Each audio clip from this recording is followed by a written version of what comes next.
Bueno, quería comentarles que cuando vi la palabra que tocaba para este domingo, empecé a leerla y me pareció muy atractiva. Yo creo que nunca he visto en la Biblia algo como lo que acabamos de leer. Es verdad que lo leímos un poquito más, la palabra es hasta el 13, pero no importa porque es por un problema de tiempo que uno no predica todo el capítulo completo, porque el capítulo completo es un solo cuerpo, pero para efectos del tiempo lo hacemos así.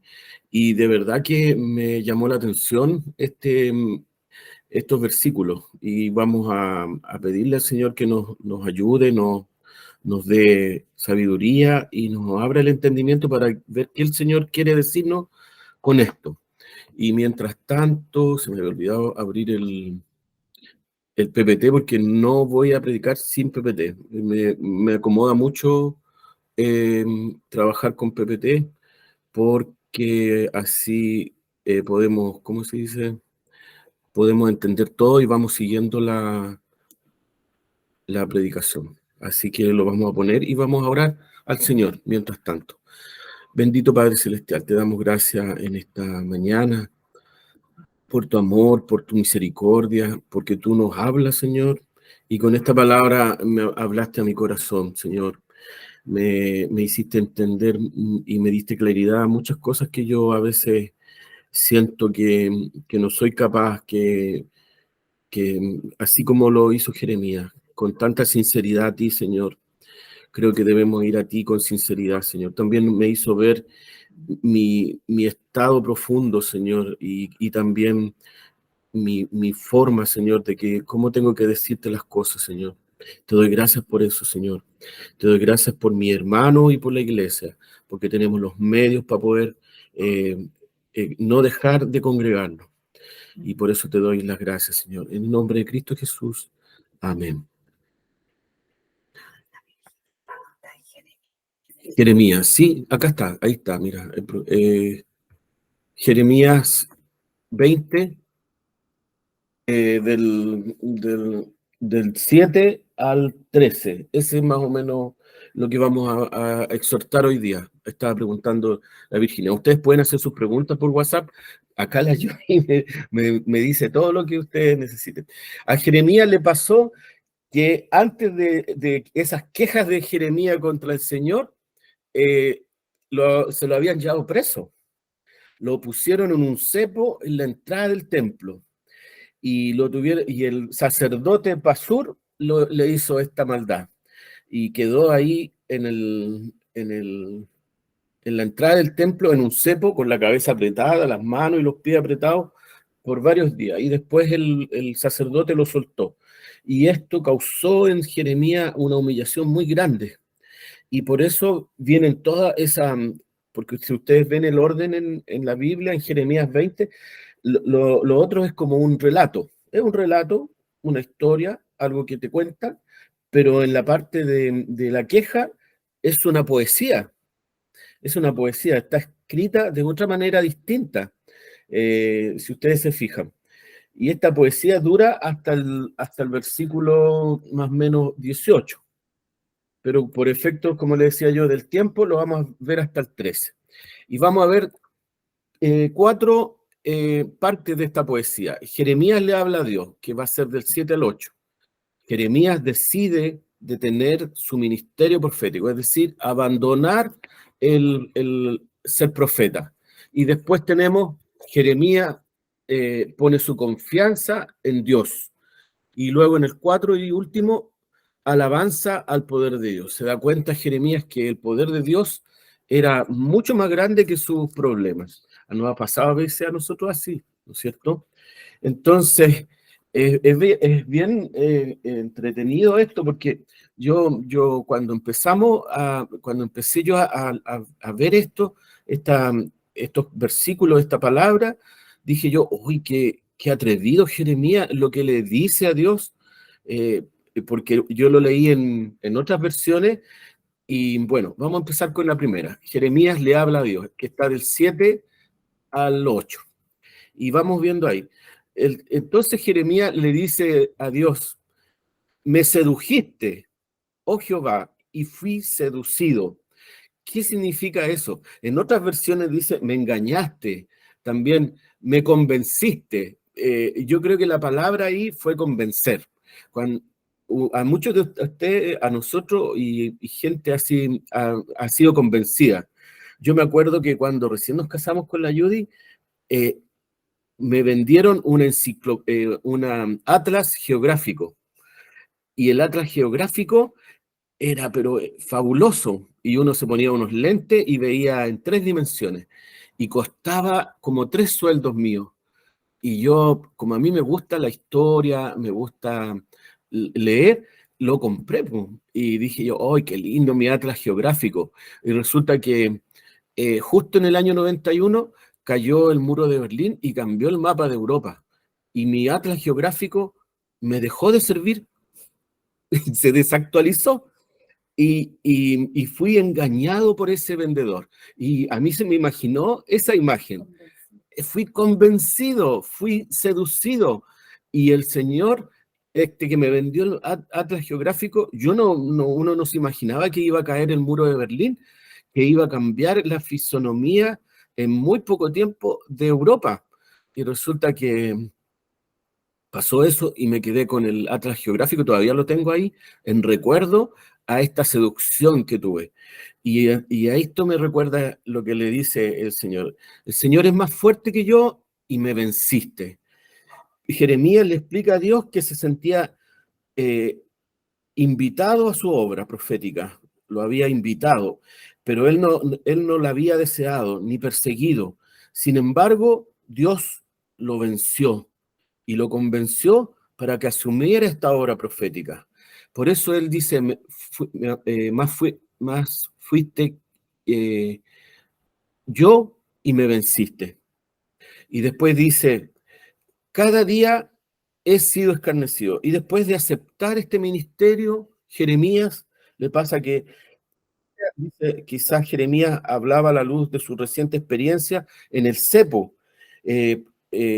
humillado públicamente, atrapado en el cepo, fue objeto de burla y escarnio, incluso muy similar a lo que le pasó a Jesús cuando más tarde iba a ser humillado en la cruz. Y dice, porque la palabra de Jehová ha sido para afrenta y escarnio cada día. Como un fiel mensajero del Señor, Jeremías, era difícil para Jeremías resistir esta afrenta que le hicieron metiéndolo al cepo y humillándolo a la entrada del templo, y este escarnio que sobrevino sobre él por el solo hecho de profetizar el juicio venidero y el mal que iba a caer sobre Judá. Recuerden que Jeremías, ¿se acuerdan que estamos estudiando los profetas anteriores y los profetas posteriores? Aquí son todos capos, así que pueden levantar la mano, me pueden interrumpir, pero Jeremías, ¿a qué tipo de profeta pertenece? ¿Anterior o posterior? ¿Anterior? Anterior. ¿Anterior o posterior? Me parece que es anterior, antes, sí, sí, antes del cautiverio en Babilonia. Él se encarga de contarle al pueblo que iban a ser cautivos en Babilonia.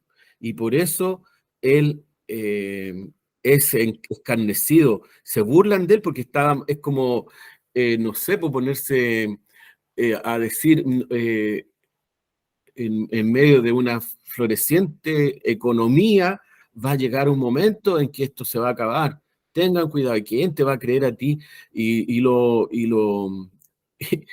trataban mal. Y tanto fue así que Pasur lo mete a un cepo. Y vamos a ver ahora en la segunda parte, del 9 al 10, Jeremías decide detener su ministerio profético. Y él dice, y dije, no me acordaré más de él, de él, se refiere a su ministerio, ni hablaré más en su nombre, y se refiere a Dios. No obstante, había en mi corazón, y él dice eso, ya no me voy a acordar más de Dios, ya si sabéis que ya estoy aburrido de esto, yo no quiero más, no era lo que yo quería, y diríamos el chileno. Y resulta que, no obstante, dice Jeremías, en mis huesos traté de sufrirlo, o sea, aguanté, pero no pude, porque oí la murmuración de muchos y el temor de todas partes, y decía ahí, denunciarle. Eh, Muchas personas lo querían, más que en el cepo, lo querían muerto. Y vamos a ver entonces, y dije, no me acordaré más de él, ni hablaré más en su nombre. ¿Qué quiere decir esto? Quiere decir que Jeremías tuvo que pagar un precio doloroso por seguir siendo fiel mensajero de Dios. En muchas ocasiones contempló renunciar y cambiar el mensaje. Cambiar el mensaje en el sentido que, recuerden que había más profetas en ese tiempo. Era una profesión súper valorada y resulta que habían otros profetas que para caerle bien a la gente profetizaba lo que la gente quería oír. Muchas veces vemos también iglesias que hacen eso, que funcionan con lo que la gente quiere oír. Y predicadores también que funcionan así, con lo que la gente quiere oír. Y esto dijo Latimer en un caso muy similar. Era una mala y muy mala resolución la de Jeremías de querer dejar el ministerio. A menudo se ha observado que las dudas de Jeremías nunca se expresaban en público. Generalmente eran expresadas en forma privada ante Dios. Exteriormente, si tú hubieras vivido en esa época o te hubieras encontrado con Jeremías, hubieras encontrado una persona firme, inflexible, que hablaba la voz del Señor, que transmitía fielmente la voluntad divina de Dios al pueblo. Pero cuando estaba a solas con Dios, se revelaba la tensión de su posición, es decir, la flaqueza, la duda, el hecho de que era un humano llevando el mensaje de Dios. Y dice después, no obstante, había en mi corazón como fuego ardiente, metido en mis huesos. Me recuerdo que la Alejandra leyó ese pedacito la otra vez para la lectura de los estudios que estamos haciendo. Muchas veces Jeremías quiso darse por vencido, pero no podía. Él no podía porque se trataba de la palabra de Dios. Él no podía porque la palabra vivía en su corazón. Por favor, señor. Él no podía porque la palabra ardía en su corazón, como un fuego.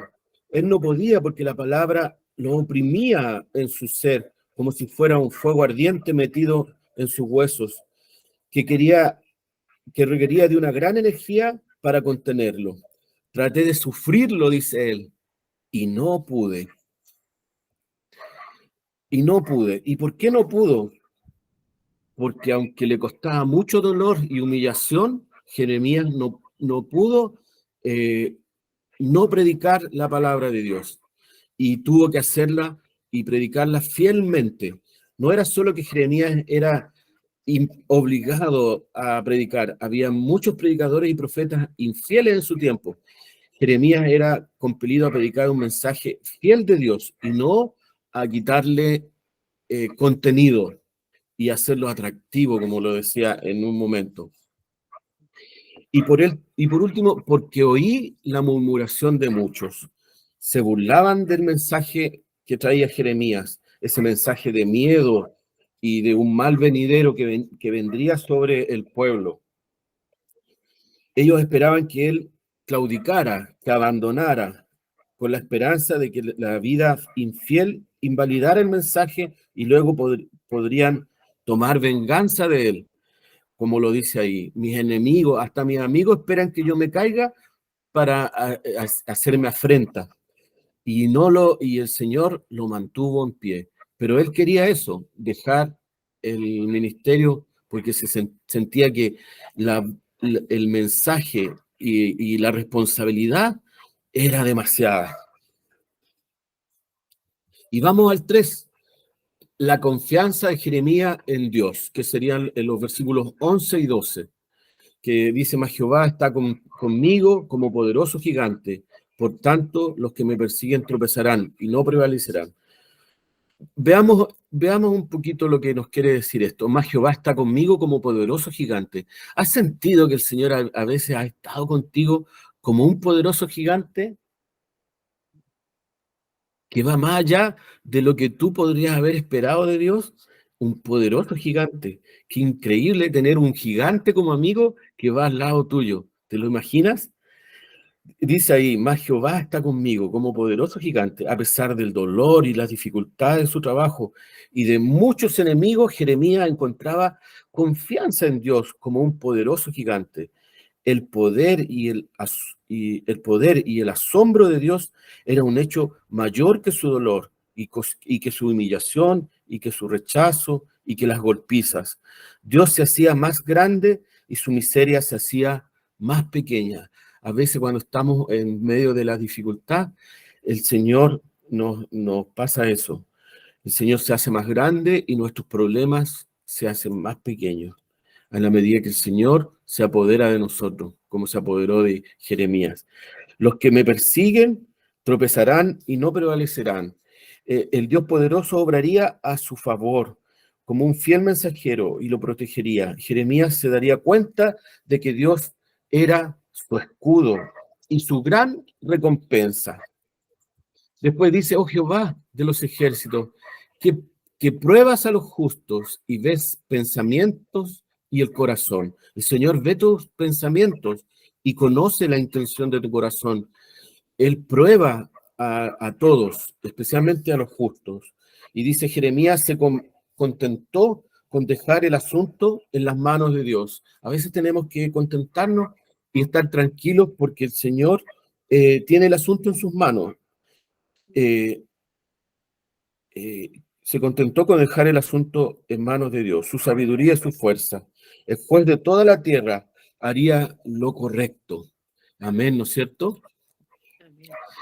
Y por último tenemos el número 4, alabanza al poder de Dios. Y quería yo comentarles, que ya estamos terminando, en el número 13, lo interesante que es, y bueno, igual después Jeremías dice: oye, ojalá que no hubiera nacido, pero es como la segunda parte del poema. Pero lo más importante de esto es esta alabanza al poder de Dios, que yo creo que debemos tomarla nosotros y aplicarla a nuestras vidas y tenerla siempre como versículo de batalla. Siempre les he dicho: hermano, ¿qué versículos tienen ustedes cuando están en prueba? ¿A qué versículo como un salvavidas apelan, se afirman, se aferran? Y aquí Jeremías yo creo que era su versículo de batalla, porque dice: cantad a Jehová, load, porque nos ha librado el alma del pobre de la mano de los malignos. El corazón del profeta rebosaba de alabanza y recibió la dulce fuerza que se encuentra en la verdadera comunión con Dios. No era como si el dolor o los problemas de Jeremías se hubieran terminado. Aún permanecían y estuvieron por mucho tiempo, pero él confiaba en la victoria y en la liberación del Señor. Y eso es lo que nos pide en esta mañana. Y yo quisiera esto llevarlo a la iglesia. ¿Cómo tiene que ser la iglesia según las palabras de Jeremías? ¿Cómo tendría que ser la iglesia como una aplicación? ¿Cómo aplicamos esto al contexto actual?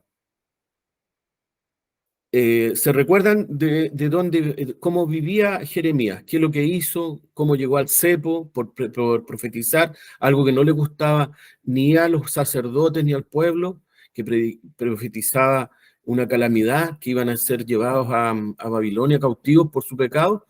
Bueno, yo diría hoy día, la iglesia actual, ¿qué características tiene que tener para ser así como Jeremías, como en el tiempo de Jeremías? Yo creo que aquí, Valiente. Sí, valiente. Sufre, la iglesia actual tiene que sufrir las mismas humillaciones que sufrió Jeremías.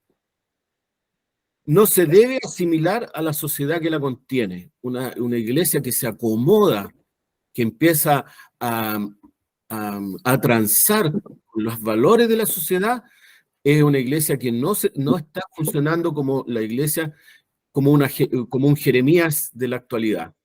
Debe tener una opinión propia, y otros no deben hablar por ella. Yo creo que eso es súper importante. Jeremías tenía su opinión propia, no le importó que los otros profetas profetizaran cosas hermosas y todo. La iglesia, Jeremías profetizó lo que tenía que profetizar sin miedo. Y a veces nosotros nos ponemos temerosos ante el Señor y ante las personas, perdón, y escondemos a Dios. Debe tener una opinión propia y no nos importa lo que otros digan, y no debemos dejar que otros hablen por nosotros como iglesia. Está con los que socialmente, y no estoy hablando de los pobres, valóricamente e históricamente están oprimidos, y yo estoy hablando transversalmente de gente muy pobre o muy rica que están socialmente, valóricamente e históricamente oprimidos en valores, tienen trastocados sus valores, están viviendo vidas que no son las de ellos. Y por último, y no me faltan dos más, está contra todo sistema y teología que dogmatiza la fe. Miren, si él hubiera sido una persona que se queda con el dogma de ese tiempo, no hubiéramos encontrado el libro de Jeremías. Baruch nunca lo hubiera escrito. Porque si lo vemos desde este punto de vista actual, empezamos a ver muchos dogmas en la iglesia. Y si nos acomodamos a eso, no estamos muriendo como personas. Jeremías no se acomodó a eso, no le importó ni que el sacerdote mismo lo pusiera en el cepo delante del templo. Él igual predicó lo que tenía que predicar. Y no se ¿cómo se dice? No fue cobarde. No se avergonzó. Sí, no se avergonzó. Iba a decir otra cosa, pero mejor, como estamos en día domingo, no voy a usar esa palabra. Pero no es garabato. Está contra todo sistema de ideología que dogmatiza la fe. Y por último, está en constante cuestionamiento. Yo creo que él cuestionaba la sociedad donde estaba inserto Jeremías. Y por eso él se aburrió, de repente dijo, pucha, si fuera de otra manera lo que Dios me da, sería mucho mejor, no me pasarían estas cosas. Y se choreó, ante Dios se choreó. Él no quería, no era cobarde. No era el caso de, por ejemplo, de Jonás. Porque Jonás no dijo nada. Él llegó y se mandó a cambiar a donde la presencia de Dios no estaba. Él asumió, pero ante Dios decía, Señor, no tengo el ancho, no doy el ancho. Y eso es lo que tiene que pasar en la iglesia actual. No, tiene que dar el ancho, tiene que dar el ancho. Está en constante cuestionamiento, no me puedo quedar con la predicación, por eso estamos estudiando la palabra, por eso nos transformamos en mineros de la palabra, y pirquineros, ahí estamos con el chuzo y la picota ahí, o con la picota ahí, escarbando las escrituras. Y la otra cosa, que la iglesia está sola, que alguien me lo dijo por ahí, está sola, la iglesia está sola. Por eso se ríen de nosotros, por eso nos cuestionan, por eso nos ridiculizan, porque estamos solos. Si realmente somos la iglesia de Jeremías o la iglesia de Dios. ¿Me captan? Y ahora, en el cristiano actual, el cristiano que pasó el posmodernismo, el cristiano actual, el cristiano actual, si quiere ser como Jeremías, también tiene que ser como la iglesia. Debe sufrir las mismas humillaciones que pasó Jeremías. No se debe asimilar a la sociedad que lo contiene. Hermano, no te acomodes a este siglo, como decía Pablo. Debe tener una opinión propia ante los otros, y los otros no deben hablar por uno. ¿Cuántas veces nos hemos quedado callados en la oficina, en el colegio, en la fábrica, en los lugares donde nosotros nos desempeñamos y dejamos que otros hablen? Y nosotros nos quedamos callados, no tenemos opinión. Después está con los que socialmente y valóricamente están oprimidos. Y yo no hablo de la gente ni pobre ni rica, estoy hablando de toda la gente que le faltan valores, que están socialmente. Miren, recuerden que Jesús se juntaba con las prostitutas, con los cobradores de impuestos. Ahora, ¿la iglesia con qué se juntaría en este tiempo si fuera la iglesia de Dios? ¿Se juntaría con los LGTB? Sí, po. Se juntaría con los políticos que son tan mal mirados, se juntaría con quizás cuánta gente más, ¿no es cierto? Y así, yo me cuestiono eso. Está contra todo sistema y teología. La iglesia tiene que ser rupturista, rupturista. Y yo creo que porque por eso la iglesia ha permanecido tantos siglos, ha visto caer tantos imperios, porque ha sido rupturista, ha pasado más allá. Es como cuando viene un tsunami, la ola tremenda, la iglesia flotó sobre la ola, porque ha sido rupturista, no se ha quedado pegado en esos cimientos socialmente acomodados. Y por último, está en constante cuestionamiento de todo lo que lo rodea. Yo miro para allá y cuestiono la palabra de mi pastor, cuestiono las predicaciones en YouTube. Yo soy tremendamente crítico, de verdad. Yo de repente hasta me canso de mí mismo. Pero saben que tienen que ser así, si no, cualquier viento de doctrina les cae encima y los zarandea para donde quiere. Y terminan hablando cualquier cabeza de pescado. Y de verdad que eso duele, porque uno dice, pucha, y este hermano no ha hecho sean 1, 2, 3, 4, 5, 6, no ha hecho Pablo no se ha hecho el CAT 1, 2, 3, y mira lo que está diciendo, porque no hay cimiento de esto. Y por último, estoy solito. No hay nadie más acompañándome, como el burrito de Schwer. Aquí estoy solito. Pero ¿saben qué? No estoy solo. Está Jesús con nosotros. Lo había puesto entre paréntesis, se me olvidó ponerlo, pero eso es. Y entonces vamos a orar al Señor y vamos a pedirle al Señor esto. Oremos para que el Señor de la vid descubra nuestros sentidos y nos haga uno Jeremías. ¿Quieres ser como Jeremías? Yo quiero ser como Jeremías. Yo quiero pasar por lo que pasó Jeremías. No me da miedo. Amén, amén. Oremos. Señor, te damos gracias, Señor, en esta mañana por tu palabra, por la queja de Jeremías, porque llegó a nuestro siglo, llegó a nuestros ojos, llegó a nuestra vista, Señor, a nuestros oídos. La queja de Jeremías llegó a nuestro corazón y nos llama, Señor, a no conformarnos, a seguir adelante, aunque estemos cansados, aunque estemos agobiados, Señor, aunque sentamos que los demás nos dicen cosas, Señor, nosotros estamos ahí, Señor, como iglesia, como personas, Señor, firmes, Señor, ante el trono celestial. Te damos gracias por eso, Señor, y te pedimos que tú bendigas, Señor, a mis hermanos que han escuchado esta palabra, en el nombre de Cristo Jesús. Amén. Amén. Vamos a escuchar una hermosa alabanza que tiene que ver con esto. Amén. Disfrútenla y entiendan que pasa por toda la fe cristiana. Amén.